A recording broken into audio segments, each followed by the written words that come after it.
അതാണ് മെഡിറ്റേഷൻ, മറ്റൊരു meditation technique. അതിലേക്ക് നമുക്ക് കൂടുതൽ പോയാൽ ഇന്ന് എനിക്ക് കുറച്ച് നേരത്തെ നിർത്തണം എന്നൊരു ആഗ്രഹമുണ്ട്. കാരണം എന്ന് വെച്ചാൽ ഒരുപാട് പറയുന്നതിലും അർത്ഥമില്ലല്ലോ, കഴിയാൻ പോകുന്നില്ല. അപ്പോൾ അവസാനം ഇനിയും കേൾക്കണം എന്ന് തോന്നുമ്പോൾ നിർത്തുമ്പോഴാണ് അതിൻ്റെ ഒരു രസം. അപ്പം അതുകൊണ്ട് ഞാൻ അതിലേക്ക് സീരിയലുണ്ട്. അപ്പം അതുപോലെ അതിലേക്ക് വരികയാണ്. ഇപ്പോൾ മാത്രാസ്പർശാസ്തു ഈ ഇന്ദ്രിയങ്ങൾ എന്ന് പറയാൻ കാരണം ഇതാണ് അവിടുന്ന് തിട്ടപ്പെടുത്തുന്നത്. വാസ്തവത്തിൽ ഈ ലോകത്ത് 7 നിറങ്ങൾ മാത്രമേ ഉള്ളൂ? അല്ല. അത് നമ്മൾ എപ്പോഴാണ് അറിയുക?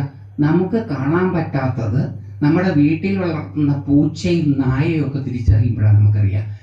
സയൻസൊന്നും നമ്മൾ പഠിച്ചിട്ടില്ല, പക്ഷെ നമ്മൾ വളരെ വിജ്ഞാന കുതുകികളാണ്. നമ്മൾ വളർത്തുന്ന മൃഗങ്ങളെ നമ്മൾ ഒബ്സർവ് ചെയ്യുമ്പോഴറിയുക, ഷടാ, എനിക്ക് കാണാൻ പറ്റുന്നതിലും കൂടുതൽ എൻ്റെ വീട്ടിലെ പട്ടിക്കും എൻ്റെ വീട്ടിലെ പൂച്ചയ്ക്കും കാണാം.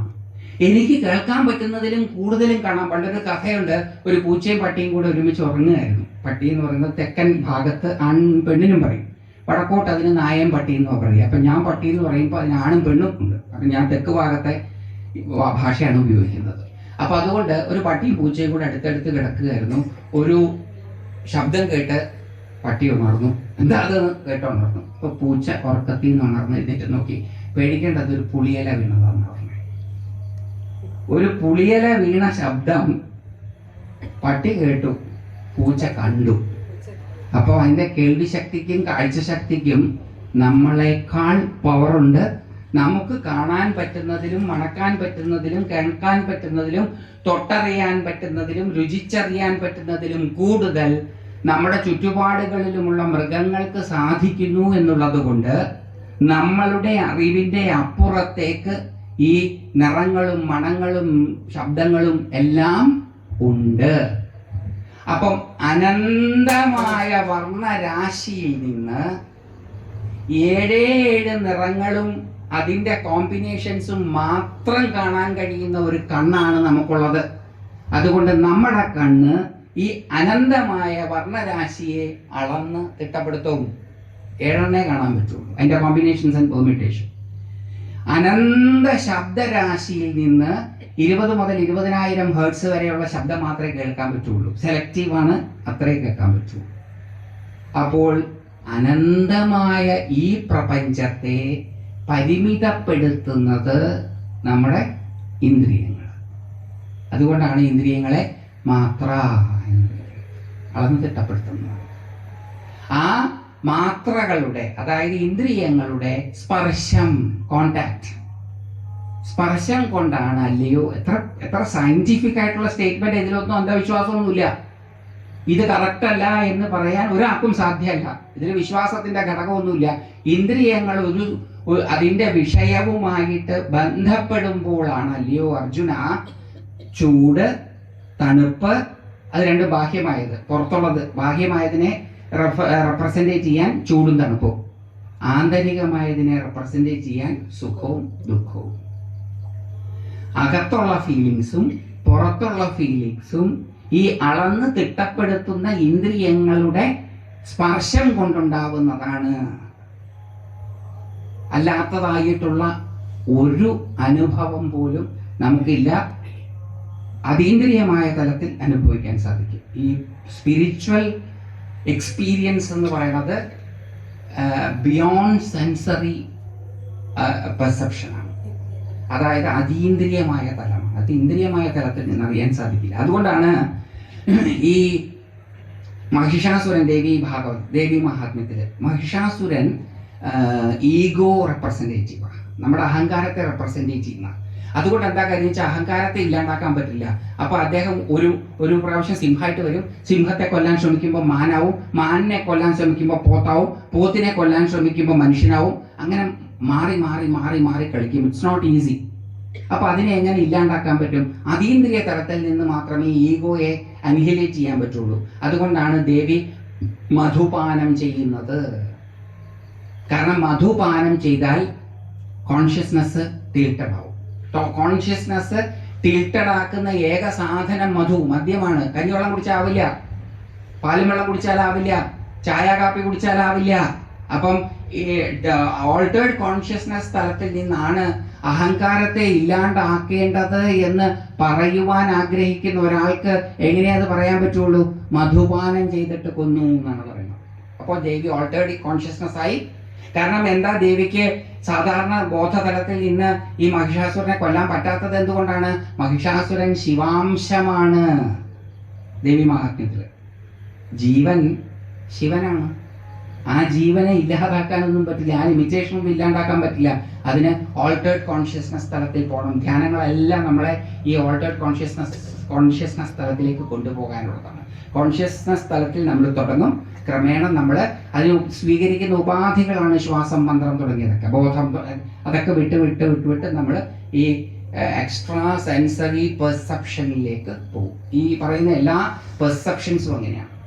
അപ്പൊ നമ്മൾ അനുഭവിക്കുന്ന സാമാന്യ തലത്തിൽ അനുഭവിക്കുന്ന സുഖദുഃഖങ്ങള്, ശീതോഷ്ണങ്ങള്, ഇവയൊക്കെ മാത്രകളുടെ സ്പർശം കൊണ്ടുണ്ടാവുന്നതാണ്. മാത്രകൾ ഇന്ദ്രിയങ്ങളുടെ സ്പർശങ്ങൾ കൊണ്ടുണ്ടാവുന്നതാണ്. അതിന്റെ സ്വഭാവം എന്താ?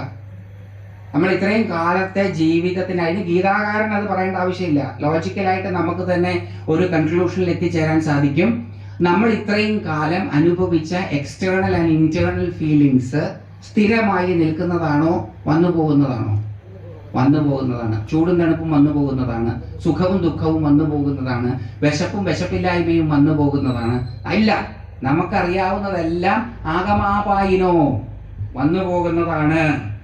ആഗമാപായിനോ അനിത്യ, അവ നിത്യമല്ല, നാശമില്ല. തണുപ്പും ഇല്ലാണ്ടായി ചൂടുണ്ടാവുന്നില്ല. തണുപ്പ് കുറയുന്നതാണ് ചൂട്, ചൂട് കുറയുന്നതാണ് തണുപ്പ്. സുഖം കുറയുന്നതാണ് ദുഃഖം, ദുഃഖം കുറയുന്നതാണ് സുഖം. ഇതങ്ങനെ വേരി ചെയ്തുകൊണ്ടേയിരിക്കും. അനിത്യം, അത് നിത്യമല്ല എന്ന് പറഞ്ഞാൽ നിരന്തരം മാറിക്കൊണ്ടിരിക്കുന്നതാണ്. താം തിതിക്ഷസ്വ ഭാരത, അവയെ ഇന്ദ്രിയങ്ങളുടെ സ്പർശം കൊണ്ടുണ്ടാകുന്നവയായിട്ടുള്ള, വന്നു പോകുന്നവയായ, അനിത്യങ്ങളാകുന്ന സുഖദുഃഖങ്ങളെയും ശീതോഷ്ണങ്ങളെയും താം തിതിക്ഷസ്വ ഭാരത, അവയെ, തിതിക്ഷ എന്ന് പറയുന്നത് ദക്ഷന്റെ പുത്രിയാണ്. തിതിക്ഷ എന്ന് പറയുന്നത് ഒരു കഥാപാത്രം, ഒരു ക്വാളിറ്റിയാണ്. അത് അതേപോലെ തന്നെ ഒരു കഥാപാത്രവുമാണ്. ദക്ഷപുത്രിയാണ് ഈ തിതിക്ഷ. ദക്ഷനാരാ? ദക്ഷൻ സ്കിൽഡ് ആയിട്ടുള്ള. അപ്പൊ സ്കിൽഡ് ആയിട്ടുള്ള ഒരാൾക്ക് ഓട്ടോമാറ്റിക്കലി തിരിക്ഷ ഉണ്ടാകും.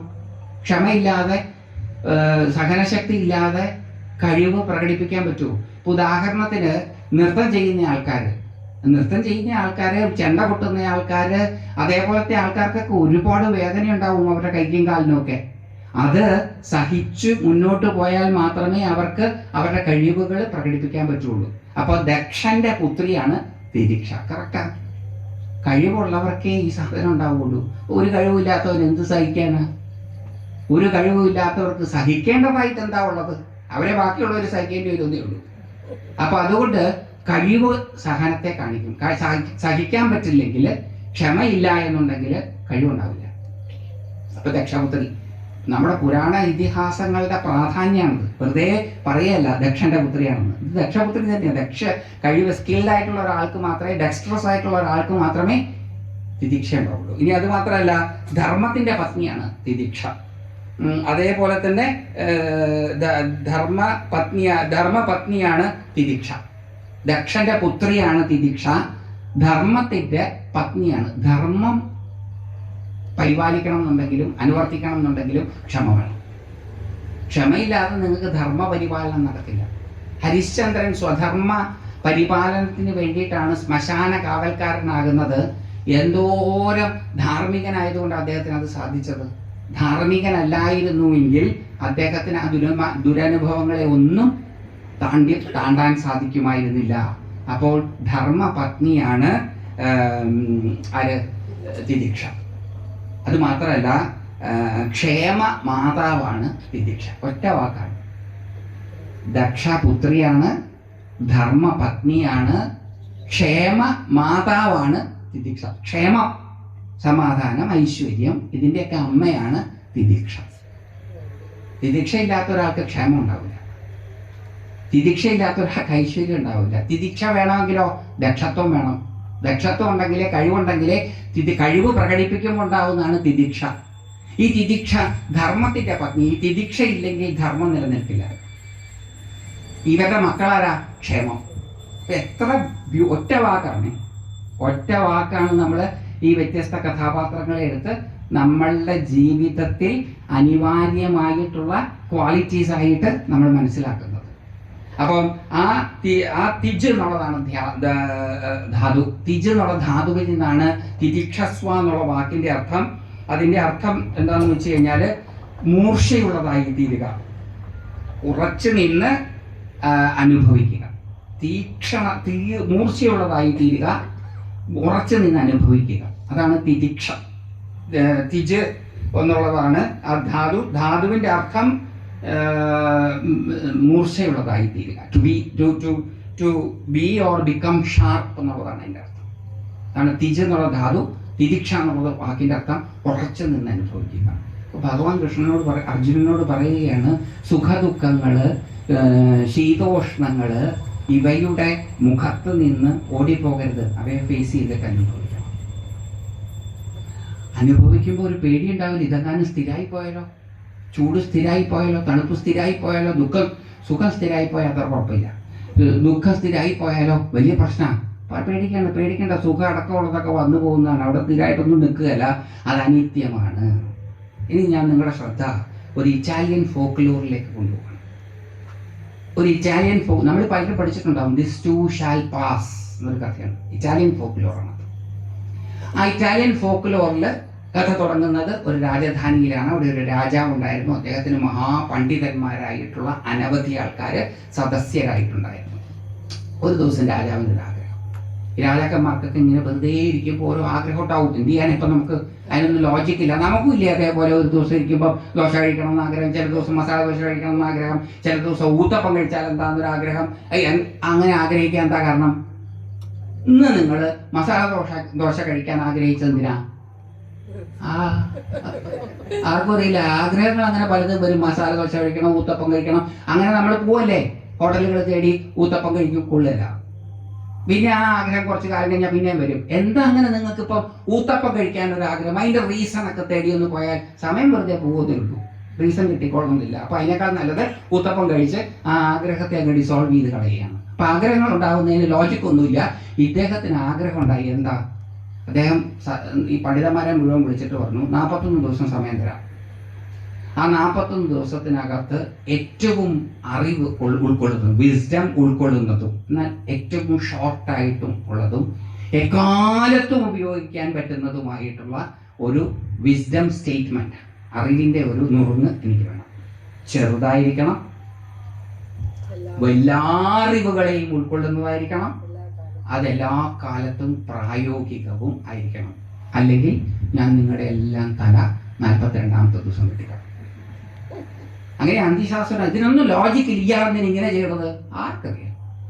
നമ്മളെന്തിനാ ഇപ്പോൾ ഓരോന്ന് ചെയ്യുന്നത് ആർക്കറിയാം? ഇതൊക്കെ അങ്ങനെ സംഭവിക്കുകയാണ്. ഏതായാലും പണ്ഡിതന്മാരായ പണ്ഡിതന്മാരിന്ന് മുഴുവൻ ആലോചിച്ച് ഈ അറിവുകളെ മുഴുവൻ 3-4 വാക്കുകളായിട്ട് സമാഹരിക്കുക എന്ന് പറഞ്ഞാൽ ഇമ്പോസിബിൾ ആണ്. എങ്ങനെ സാധിക്കും? പുസ്തകങ്ങൾ ഒരു 10-25 വോളിയം എഴുതി എന്ന് പറഞ്ഞാൽ നമുക്ക് പറ്റും. ഇത് ഏറ്റവും ഷോർട്ടസ്റ്റ് ആയിട്ടുള്ള ഒരു സെന്റൻസിൽ ഇതിനെ മുഴുവൻ ഒതുക്കണം എന്ന് പറഞ്ഞാൽ എങ്ങനെ ഇരിക്കും? ഇവർ ആ ഊണ് ഉറക്കമൊക്കെ പോയി ടെൻഷനൊക്കെ ആയി പ്രഷർ ഷൂട്ടപ്പ് ചെയ്ത് കാണും, ഹാർട്ട് റേറ്റ് കൂടി കാണും, ഒക്കെ ഉണ്ടാവും. പക്ഷെ പാവങ്ങൾക്ക് നിവൃത്തിയൊന്നുമില്ല, ഇല്ലെങ്കിൽ തല പോവും. അപ്പോൾ ഒന്നുകിൽ തല പോവും, അല്ലെങ്കിൽ പ്രഷർ വരും, സ്ട്രോക്ക് വരും, ഹാർട്ട് അറ്റാക്ക് വരും, ആകെ ഗുലുമാലായി എന്താ ചെയ്യണമെന്നൊരു പിടിയില്ല. അങ്ങനെ നമ്മൾ പ്രഷറൈസ്ഡ് ആവുന്ന സമയത്ത്, നമ്മൾ വല്ലാണ്ട് സ്ട്രെസ്ഡ് ആവുന്ന സമയത്ത് ലാസ്റ്റ് മൊമെന്റിലാണ് ഈ കറക്റ്റായിട്ടുള്ള ഒരു ഉത്തരം നമുക്ക് കിട്ടുക. നമ്മളപ്പോൾ വിചാരിക്കുന്നത് നേരത്തെ കിട്ടിയിരുന്നെങ്കിൽ ഇത്രയൊക്കെ ടെൻഷൻ അടിക്കേണ്ടിയിരുന്നോ എന്ന് വിചാരിക്കും. പക്ഷെ അങ്ങനെയാണ് അതിൻ്റെ രീതി. വല്ലാണ്ട് സ്ട്രഗിൾ ചെയ്ത് കഴിഞ്ഞിട്ട്, വല്ലാണ്ട് സ്ട്രെസ്ഡ് ഔട്ട് ആയി കഴിഞ്ഞിട്ട്, വല്ലാണ്ട് ടെൻഷൻ എടുത്ത് കഴിയുമ്പോഴാണ് ടക്ക് നമുക്ക് ആൻസർ കിട്ടുക. ഇത് നിങ്ങൾ അനുഭവിച്ചിട്ടുണ്ടാകേണ്ടതാണ്. എല്ലാ മനുഷ്യരും അനുഭവിച്ചിട്ടുണ്ടാവും. അത് മനുഷ്യരല്ലേ നമ്മള്. അപ്പൊ നമ്മൾ ആലോചിക്കുകയും ചെയ്യും, ഷടാ ഇതെങ്ങാനും ആ ആദ്യത്തെ ദിവസം കിട്ടിയിരുന്ന 40 ദിവസം സുഖമായിട്ട് കിടന്നുറങ്ങിക്കൂടായിരുന്നു ഒന്നും. അങ്ങനെ പറ്റില്ല. 41ാമത്തെ ദിവസം ഇത് കിട്ടും. അപ്പൊ 41ാമത്തെ ദിവസം ഒരു വിദ്വാൻ പറഞ്ഞു, പേടിക്കണ്ട, ഞാൻ ആ അറിവുകളെ മുഴുവൻ സ്വാംശീകരിച്ച് ഒരു കടലാസിൽ എഴുതി വെച്ചിട്ടുണ്ട്. ആ കടലാസിനെ 8 ആയിട്ട് മടക്കി, ഒരു കടലാസ് 8 കൂടുതലായിട്ട് മടക്കാൻ ബുദ്ധിമുട്ടാണെന്നാ പറയുന്നത്. 8 മടക്കാൻ പറ്റുള്ളൂ. ഈ മന്ത്രവാദത്തിൽ, മലയാള മന്ത്രവാദത്തിൽ 8ന്റെ പണി എന്ന് പറഞ്ഞിട്ട്, അങ്ങനെയാണ് ഈ 8ന്റെ പണി തരും എന്നൊക്കെ പറഞ്ഞു കേട്ടിട്ടില്ലേ? അത് മലയാള മന്ത്രവാദത്തിൽ നിന്ന് ഉരുത്തിരിഞ്ഞ് വന്ന ഒരു പ്രയോഗമാണ്. ഇപ്പം ഈ മലയാള മന്ത്രവാദികൾ പ്രയോഗങ്ങൾക്ക് വേണ്ടിയിട്ട് തകിട് എഴുതി കഴിഞ്ഞാൽ അതിൽ അവരുടേതായിട്ടുള്ള ചില പ്രൊസീജിയേഴ്സ് ഒക്കെ നടത്തി കഴിഞ്ഞാൽ അതിനെ 8ആയിട്ടാണ് മടക്കുക. അങ്ങനെ 8ആയിട്ട് മടക്കിയിട്ട് അത് എന്ത് ആവശ്യത്തിന് വേണ്ടിയിട്ടാണോ അത് എഴുതിയത് അതനുസരിച്ച് കുപ്പിയിലിടും, അടുപ്പത്തിടും, അങ്ങനെ പല പരിപാടികളുണ്ട്. അതാണ് 8ന്റെ പണി. ഞാൻ നിങ്ങൾക്ക് 8ന്റെ പണി തരുമെന്ന് പറഞ്ഞില്ല, അത് മന്ത്രവാദത്തിലുള്ള ഒരു പ്രയോഗമാണ്. 8 എന്ത് ഈ 8ന്റെ പ്രത്യേകത? ഒരു കടലാസ് 8 കൂടുതൽ മടക്കാൻ പ്രയാസമാണ്. എളുപ്പം മടക്കാവുന്നത് 8 മടക്കാം. അപ്പൊ ഇദ്ദേഹം ഒരു 8 മടക്കി രാജാവിൻ്റെ അടുത്ത് 42ാമത്തെ ദിവസം രാവിലെ രാജാവ് വാളൊക്കെ മൂർച്ച കൂട്ടിയിരിക്കുക, എല്ലാത്തിൻ്റെ തല വെട്ടണം എന്ന് വിചാരിച്ച്. അപ്പോഴാണ് സകല പണ്ഡിതന്മാരും ഇദ്ദേഹത്തിന്റെ നേതൃത്വത്തിൽ എന്ന് പറഞ്ഞ് സകല അറിവുകളുടെയും സാരമാണ് ഇതിലുള്ളത്. ഇത് കാലത്തും അങ്ങേക്ക് ഉപയോഗിക്കാവുന്നതാണ്. പക്ഷെ ഇത് പ്രതിസന്ധി ഘട്ടത്തിൽ മാത്രമേ തുറന്നു നോക്കാൻ പാടുള്ളൂ, അല്ലെങ്കിൽ ഇതിന്റെ പവർ പോയി പോകും. അപ്പൊ രാജാവിനോട് പറഞ്ഞു, രാജാവിന്റെ വജ്രമോതിരത്തിന്റെ അകത്ത് തിരികെ വെച്ചു. കാലം മുന്നോട്ട് പോയി, രാജാവ് ഇതൊക്കെ മറന്നു. രാജാവ് വേറെ പല കാര്യങ്ങളിൽ വ്യാപൃതനായി തീരുന്ന സമയത്ത് ശത്രുക്കള് രാജാവിനെ ആക്രമിച്ചു. അങ്ങനെ രാജാവിനെ ശത്രുക്കൾ ആക്രമിച്ച് രാജ്യത്തിൽ നിന്ന് ഈ രാജാവിനെ തുരത്തി. അങ്ങനെ ഇദ്ദേഹത്തിനെ കൊല്ലാൻ വേണ്ടിയിട്ട് ഓടിക്കുകയാണ്. അങ്ങനെ ഇദ്ദേഹം ഓടി ഓടി ഓടി ഓടി ഒരു ക്ലിഫിന്റെ മുമ്പിലെത്തി. ഇനി അങ്ങോട്ട് വീണാൽ മരണം, ഇങ്ങോട്ട് വന്നാലും മരണം. അപ്പൊ എന്താ ചെയ്യേണ്ടതെന്ന് അദ്ദേഹത്തിന് അറിയില്ല. കുതിരക്കുളമ്പടികൾ ഇങ്ങനെ അടുത്തടുത്ത് വരുന്നതായിട്ട് കേൾക്കാം. അപ്പൊ 2 ഭാഗത്തും മരണം. മുമ്പോട്ട് പോയാൽ അഗാധമായ ഗർഭമാണ്, ചാടിയ മരിക്കും. പുറകോട്ട് പോയാൽ വലിയൊരു സേനാവ്യൂഹമാണ് വരുന്നത്, പെട്ടുപോയാൽ മരിക്കും. ആ സമയത്ത് രാജാവ് വിധി കർത്തവ്യതാമൂഢനായി നിൽക്കുമ്പോൾ എന്താ ചെയ്യേണ്ടത്, ഇതി കർത്തവ്യത, ഇങ്ങനെ ചെയ്യണം എന്നുള്ളതിനെ പറ്റിയിട്ട് തിരിച്ചറിയാതെ നിൽക്കുന്നത് ഇതി കർത്തവ്യതാ മൂഢത. ഇതി കർത്തവ്യതാ മൂഢനായിട്ട് നിൽക്കുന്ന സമയത്ത് അദ്ദേഹം പെട്ടെന്ന് ഓർത്തു, സകല അറിവുകളുടെയും സാരാംശം, പ്രതിസന്ധി ഘട്ടത്തിൽ സഹായിക്കാൻ കഴിയുന്ന അറിവ് തൻ്റെ മോതിരത്തിന്റെ അകത്ത് പണ്ട് തൻ്റെ വിദ്വാൻമാരിൽ ഒരാൾ തന്നത് വെച്ചിട്ടുണ്ട്. പ്രതിസന്ധി ഘട്ടമാണത്. മരിക്കുമോ ജീവിക്കുമോ എന്ന് ഉറപ്പില്ലാത്ത ഘട്ടം. അദ്ദേഹം മോതിരം ഊരി ആ കടലാസ് ചുരുൾ പുറത്തെടുത്തു, നിവർത്തി നോക്കിയപ്പം അതില് 4 വാക്കുകളേ ഉള്ളൂ. ദിസ് ടു ഷാൽ പാസ്, ഇതും കടന്നുപോകും. അത് ആ സന്ദിഗ്ധ ഘട്ടത്തിൽ അത് വായിച്ചപ്പം അദ്ദേഹത്തിന് ഒരു അപാരമായ സമാധാനം തോന്നി. അദ്ദേഹം തൻ്റെ മുമ്പിലെ അഗാധമായ ഗർത്തത്തിലേക്കൊന്ന് നോക്കിയപ്പോഴാണ് അതിൻ്റെ അപാര സൗന്ദര്യം അദ്ദേഹത്തിന് ആസ്വദിക്കാൻ സാധിച്ചത്. ഒരു സ്പ്ലിറ്റ് ഓഫ് എ സെക്കൻഡിൽ അദ്ദേഹം എല്ലാം മറന്ന് തൻ്റെ മുമ്പിൽ പ്രകൃതി അണിയിച്ചൊരുക്കിയിരിക്കുന്ന സൗന്ദര്യത്തെ ആസ്വദിച്ചു. പെട്ടെന്ന് ഓർമ്മ വന്നു, ഈ സൈന്യം തന്നെ കൊല്ലാനായിട്ട് എടുക്കുന്നുണ്ടോ എന്ന് കാതോർത്തപ്പം അവർ വഴിതെറ്റി ആ കുളമ്പടികൾ അകന്നു പോകുന്നതായിട്ട് അദ്ദേഹത്തിന് കേട്ടു. അങ്ങനെ അദ്ദേഹം പിന്നെ അത് തിരിച്ച് അദ്ദേഹം ആ മോതിരത്തിൽ തിരികെ കയറ്റി വെച്ച് അദ്ദേഹം കാട്ടിൽ താമസിച്ച് ചിന്നിച്ചിതറിയ തൻ്റെ സേനകളെ മുഴുവൻ ചുരുക്കൂട്ടി ഈ ശത്രുക്കളെ പോരാടി അദ്ദേഹം വിജയിച്ചു. അപ്പൊ വിജയശ്രീലാളിതനായി വരുന്ന തങ്ങളുടെ മഹാരാജാവിന് രാജ്യം വലിയ സ്വീകരണം ഒരുക്കി.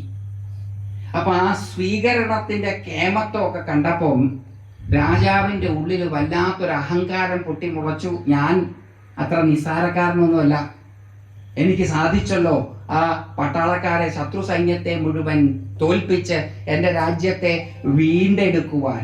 ആരിലായാലും അങ്ങനെ ഒരു അഹങ്കാരം ഉണ്ടാകും, ഇതിൽ തെറ്റൊന്നും പറയാൻ പറ്റില്ല.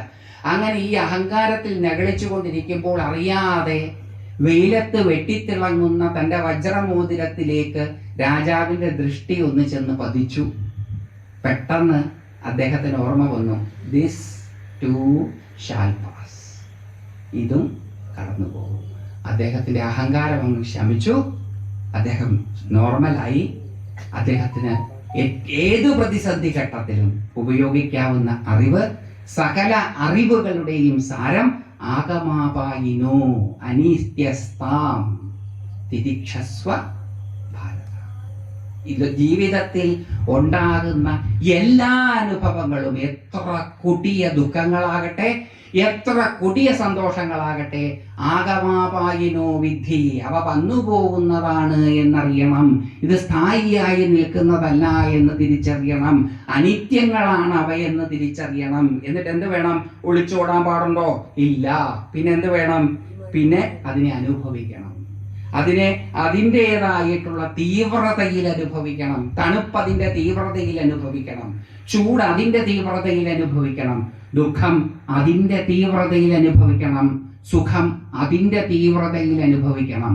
ഇതൊന്നും നമ്മൾ ചെയ്തിട്ടില്ല. ചൂട് വല്ലാണ്ട് കൂടിയാൽ AC ഓണാക്കും. തണുപ്പ് വല്ലാണ്ട് കൂടിയാൽ വാട്ടർ ഹീറ്റർ ഓണാക്കും. സുഖം വല്ലാണ്ട് കൂടിയാൽ പാർട്ടി നടത്തും. ദുഃഖം വല്ലാണ്ട് കൂടിയാലും പാർട്ടി നടത്തും. അതിന് രണ്ടും ഒരേ പാർട്ടിയാണ്. അപ്പം നമ്മളൊന്നും അതിൻ്റെ തീവ്രതയിൽ അനുഭവിക്കുന്നില്ല. അതുകൊണ്ടാണ് നമുക്ക് അറിവിൻ്റെ വാതായനങ്ങൾ തുറന്നു തരാത്തത്. അനുഭവങ്ങളുടെ മുഖത്ത് നിന്ന് തിരിഞ്ഞോടുന്നവർക്ക് അനുഭവം അതിൻ്റെ സത്യത്തെ വെളിപ്പെടുത്തുകയില്ല. ഈ എല്ലാം ചൂട്, തണുപ്പ്, സുഖം, ദുഃഖം ഇതെല്ലാം പരമമായതിലേക്കുള്ള വാതായനങ്ങളാണ്. കാരണം ഈ അനുഭവങ്ങൾ നമുക്കുണ്ടാവുന്ന സമയത്ത് ദുഃഖം, സുഖം, ചൂട്, തണുപ്പ് ഇത് അസഖ്യമായിട്ടുണ്ടാകുന്ന സമയത്ത് നമ്മുടെ മനസ്സ് നിശ്ചലമായിരിക്കും. അതിനെ അനുഭവിക്കുക. ഓടുമ്പോഴായി മനസ്സ് ചലിക്കുന്നത്. അവിടെ നിൽക്കുകയാണെങ്കിൽ നിശ്ചലമായിരിക്കും. ദുഃഖം അനുഭവിച്ചുകൊണ്ടിരിക്കുക എന്ന് വിചാരിക്കുക, ലോകത്ത് വേറെ എന്ത് നടന്നാലും അറിയില്ല.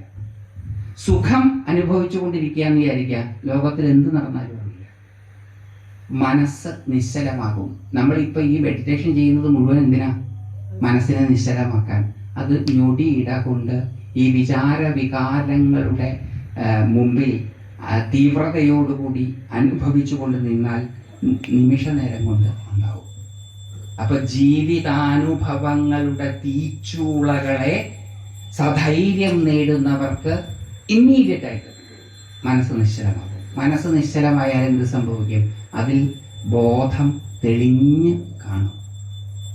നമുക്ക് തെളിഞ്ഞ് കാണാത്തത് മനസ്സിന്റെ വൃത്തികൾ കാരണമാണ്. ആ വൃത്തികൾ എങ്ങനെയാണ് ഉണ്ടാവുന്നത്? ഇന്ദ്രിയങ്ങൾ അതും ഇതുമൊക്കെ കൊണ്ടു തന്നിട്ട്. അപ്പൊ മനസ്സ് കലുഷിതമായതുകൊണ്ടാണ് ബോധം തെളിഞ്ഞു കാണാത്തത്. മനസ്സ് നിശ്ചലമായാൽ അതിൽ കാണുന്ന ബോധം തെളിഞ്ഞ ബോധമാണ്. ആ തെളിഞ്ഞ ബോധം അതാണ് സംപ്രജ്ഞതാ സമാധി. സംപ്രജ്ഞതാ സമാധി അവിടുന്ന് പോകണം. സംപ്രജ്ഞതാ സമാധി നമ്മൾ മെഡിറ്റേഷനൊക്കെ ചെയ്യുമ്പോൾ കുറേ കാലം കൊണ്ട് അവിടെ എത്തുക. സവിതർക്ക, അവിതർക്ക, സവിചാര, നിർവിചാര, അവിതർക്കാണോ നിർവിതർക്കാണോ എന്ന് എനിക്കൊരു സംശയമുണ്ട്. അപ്പൊ അത് രണ്ടും അർത്ഥവും തന്നെയാണ്. അപ്പൊ സവിതർക്ക, നിർവിതർക്ക, സവിചാര, നിർവിചാര, ആനന്ദ, അസ്മിതാ സമാധികൾ, ഇത് 6 സംപ്രജ്ഞതാ സമാധിയാണ്. പിന്നീടാണ് സംപ്രജ്ഞതാ സമാധി. നേരെ മറിച്ചിട്ട് ഈ അനുഭവത്തിൻ്റെ തീക്ഷണതയെ ഒട്ടും വൈമുഖ്യം കാട്ടാതെ അനുഭവിച്ചാൽ ആ അനുഭവിക്കുന്ന മാത്രയിൽ മനസ്സ് നിശ്ചലമായിരിക്കും. മനസ്സ് നിശ്ചലമായിരിക്കുമ്പോൾ അതിൽ കോൺഷ്യസ്നെസ്സിൻ്റെ റിഫ്ലക്ഷൻ തെളിഞ്ഞ് പ്രതിഫലിക്കും. ആ കോൺഷ്യസ്നെസ്സിൻ്റെ റിഫ്ലക്ഷനിലേക്ക് ബോധത്തെ മാറ്റിയാൽ പരമമായ പദപ്രാപ്തി കിട്ടും. അതിനൊക്കെ ചെറിയ ടെക്നിക്കുകളുണ്ട്. എങ്ങനെയാണ് അത് സ്വിച്ച് ഓവർ ചെയ്യുക എന്നൊക്കെ ഉള്ളത് സ്പിരിച്വൽ പ്രാക്ടീസുകളിൽ നമുക്ക് മനസ്സിലാവുന്നതാണ്. അപ്പോൾ എവിടുന്ന് ഈ പരമമായതിനെ കുറിച്ച് അറിയുന്നത്? ജീവിതത്തിൽ നിന്നും. ജീവിതമാണ് സാധനാക്കളരി. ഇതില് നമ്മുടെ ജീവിതത്തില് പ്രൊഫെയിനായിട്ട്, അശുദ്ധമായിട്ട് ഒന്നുമില്ല. സെയ്ക്രഡാണ് എല്ലാം. എല്ലാം പരിശുദ്ധമായതാണ്, എല്ലാം ദിവ്യമായതാണ്. ഭാരതീയ സങ്കല്പമാണ്. അതാണ് അർജുനന് പറഞ്ഞു കൊടുക്കുന്നത്. മാത്രാസ്പർശാസ്തു കൗന്ദേയ ശീതോഷ്ണ സമദുഃഖത ആഗമാപായിനോ അനിത്യാസ്താം തിതിക്ഷസ്വ ഭാരത. അതിനെ അനുഭവിക്കും. എത്ര നമുക്കിപ്പോൾ ഇന്ന് ഇവിടെ നിർത്താം. ഇനി അങ്ങോട്ട് പോയാൽ ബാക്കിയുള്ളതൊക്കെ പിന്നെ കുറെ പറയേണ്ടതായിട്ടുണ്ടോ. ഇതാണ് ഇന്ന് നമുക്ക് കിട്ടിയ അറിവ്. This too shall pass. ഇംഗ്ലീഷിൽ അത് മനസ്സിലാക്കാൻ ഇഷ്ടമല്ലെങ്കിൽ ആഗമാപായിനോ വിദ്ധി അനിത്യാം സ്ഥാം തിതിക്ഷസ്വ. ഭാരത എന്നുള്ളതിന് നമ്മുടെ പേര് ചേർത്താൽ മതി. ഗിരീഷ് അല്ലെങ്കിൽ നിങ്ങളുടെ പേരെന്താണോ അത് ചേർത്താൽ മതി. കൃഷ്ണൻ നമ്മളോട് പറയുകയാണ് ഈ അനുഭവങ്ങളെല്ലാം എന്തും ആയിക്കോട്ടെ. ചിലപ്പോൾ ഇവിടെ ഇരിക്കുന്നവര്, ഞാനടക്കമുള്ളവർക്ക് കുട്ടിയമായിട്ടുള്ള പ്രയാസങ്ങളുണ്ടാവും. എന്താ ചെയ്യേണ്ടതെന്ന് നിശ്ചയമില്ലാത്ത, പരിഹാരം കാണാത്ത പ്രശ്നത്തിന്റെ തീച്ചൂളയിൽ വെന്തുരുകുകയായിരിക്കാം നമ്മളിപ്പോൾ. ഭയപ്പെടണ്ട, അതിനെ അനുഭവിക്കുക, അത് കടന്ന് നമ്മൾ പോകും. എത്രയോ വൈതരണികൾ കടന്നു വട്ടാണ് നമ്മളിപ്പോൾ ഇവിടെ ഇരിക്കുന്നത്. എത്രയോ പ്രതിസന്ധികളെ തരണം ചെയ്തിട്ടാണ് ഇപ്പൊ നമ്മൾ ഇവിടെ ഇരിക്കുന്നത്. ഇനിയും അതിലും വലിയ പ്രതിസന്ധികൾ വന്നാൽ തരണം ചെയ്യുവാനുള്ള ശക്തി നമുക്കുണ്ട് എന്ന് നമുക്ക് ഉറപ്പില്ലെങ്കിലും ഈശ്വരൻ ഉറപ്പുണ്ട് എന്നുള്ളത് കൊണ്ടാണ് നമുക്ക് തരണം ചെയ്യുവാൻ ബുദ്ധിമുട്ടാണ് എന്ന് തോന്നിപ്പിക്കുന്ന പ്രതിസന്ധികൾ ഉണ്ടാകുന്നു. ഒട്ടും ഭയപ്പെടേണ്ട, നമുക്കതിനെ തരണം ചെയ്യാൻ സാധിക്കും. This too shall pass. അപ്പൊ ആ ശ്ലോകം ഒന്നും കൂടി വായിച്ചിട്ട് നമുക്ക് ഇപ്രാവശ്യത്തെ ഗീതാസപര്യ അവസാനിപ്പിക്കാം. മാത്രാസ്പർശാസ്തു കൗന്ദേയ ശീതോഷ്ണ സുഖ ദുഃഖദാ ആഗമാപായിനോ അനിത്യാസ്താം തിതിക്ഷസ്വ ഭാരത. ആഗമാപായികളായുള്ളത്, വന്നു പോകുന്നവയായിരിക്കുന്ന അനിത്യങ്ങളായിട്ടുള്ള ശീതോഷ്ണ സുഖ ദുഃഖങ്ങളെ തിതിക്ഷസ്വ, തീവ്രതയോടുകൂടി അതിൽ നിന്ന് ഒളിച്ചോടാൻ താല്പര്യമില്ലാതെ, ഒളിച്ചോടാതെ അതിനെ അനുഭവിക്കുക. നമ്മളെപ്പോഴും നമ്മുടെ എന്ത് അനുഭവങ്ങൾ ഉണ്ടായാലും ഒളിച്ചോടുകയാണ് ചെയ്യുന്നത്. നമ്മൾ ഒരിക്കലും ആ അനുഭവത്തിനോടൊപ്പം സമയം സ്പെൻഡ് ചെയ്യുന്നില്ല. ആ അനുഭവത്തിനോടൊപ്പം സമയം സ്പെൻഡ് ചെയ്യുകയാണെങ്കിൽ, ഞാൻ ഇതിനു മുമ്പത്തെ മെഡിറ്റേഷനിൽ പറഞ്ഞു, ആ വികാരത്തിലാണ് ശ്രദ്ധിക്കേണ്ടത്. അതെങ്ങനെ ഉണ്ടായി, അതിൻ്റെ കാരണങ്ങളല്ല. അപ്പം ആ അനുഭവം ഉണ്ടാകുമ്പം, സുഖം, ദുഃഖം, ചൂട്, തണുപ്പ് തുടങ്ങിയ അനുഭവങ്ങൾ ഉണ്ടാകുമ്പോൾ ആ അനുഭവത്തിൽ നമുക്ക് നിശ്ചലരായി നിൽക്കാൻ സാധിക്കുകയാണെങ്കിൽ ആ നിശ്ചലത നമ്മളെ ഹൃദംഭരാ പ്രജ്ഞ എന്ന അവസ്ഥയിലേക്ക്, സത്യത്തെ വെളിപ്പെടുത്തി തരുന്ന പ്രജ്ഞ, വിസ്ഡം എന്നുള്ള തരത്തിലേക്ക് കൊണ്ടുപോകും. ഈ ഒരൊറ്റ ശ്ലോകം മതി ജീവിതം ധന്യമാക്കാൻ. എവിടെയും പോകണ്ട, ഒരിടത്തും പോകണ്ട, ഒരു സാധനയും ചെയ്യണ്ട, ഒരു മഹാമന്ത്രത്തിൻ്റെയും ഉപദേശം വാങ്ങണ്ട, ഒരു നാമവും ജപിക്കേണ്ട, ഒരമ്പലത്തിലും തൊഴാൻ പോകണ്ട, ഈശ്വരവിശ്വാസി പോലും ആകണ്ട. ജീവിതാനുഭവങ്ങളെ തീവ്രതയോടുകൂടി നിശ്ചലമായിട്ട് അനുഭവിക്കുക. ആ സമയത്ത് മനസ്സ് നിശ്ചലമായിരിക്കും. നിശ്ചലമായിട്ടെന്ന് പറയേണ്ട ആവശ്യമില്ല, അനുഭവിക്കുക. ആ അനുഭവം നമ്മളെ ഹയറായിട്ടുള്ള തലങ്ങളിലേക്ക് കൊണ്ടുപോകും. പലർക്കും ജീവിതത്തിൽ ഈ ഹയറായിട്ടുള്ള എക്സ്പീരിയൻസസ് ഉണ്ടാകുന്നത് ഈ തീവ്രമായിട്ടുള്ള അനുഭവങ്ങളിലൂടെ കടന്നു പോകുമ്പോഴാണ്. നമുക്കൊരു തീവ്രതയില്ല, അതാ നമുക്കൊന്നും ഒരു അനുഭവം ഉണ്ടാവാത്തത്. എന്തെങ്കിലും ഒന്ന് ഞാനങ്ങനെയാണ്, പനിക്കുന്നൂന്ന് കണ്ട ഞാൻ പാരസെറ്റമോൾ കഴിക്കും, തുമ്മുന്നൂന്ന് കണ്ട ഞാൻ ലീവോസെറ്റ് കഴിക്കും. ഇതൊക്കെ ഒരു രോഗം അതിൻ്റെ പൂർണ്ണതയിൽ വരാൻ ഞാൻ സമ്മതിക്കാറില്ല. അങ്ങനെ തന്നെ ആയിരിക്കും നിങ്ങളെ ഓരോരുത്തരെയും എനിക്ക് അറിയേണ്ട ആവശ്യമൊന്നുമില്ല. എന്നെ നോക്കിയാൽ മതി. നിങ്ങളുടെ ഒരു റിഫ്ലക്ഷനാണ് ഞാൻ, എൻ്റെ റിഫ്ലക്ഷനാണ് നിങ്ങൾ. നേരെ മറിച്ചിട്ട് നമുക്ക് ആ അനുഭവത്തിൻ്റെ തീവ്രതയിൽ നിശ്ചലരായിട്ട് നിൽക്കാൻ സാധിക്കുകയാണെങ്കിൽ അത് നമ്മളെ മുന്നോട്ട് കൊണ്ടുപോകും. ജീവിതം, പരിമിതമായ ജീവിതം അപരിമിതിയിലേക്ക് നമ്മളെ കൊണ്ടുപോകും. ആ നോട്ടിൽ നമുക്ക് ഗീത നിർത്താം. മറ്റൊരു കാര്യത്തെക്കുറിച്ച് ഞാനിങ്ങനെ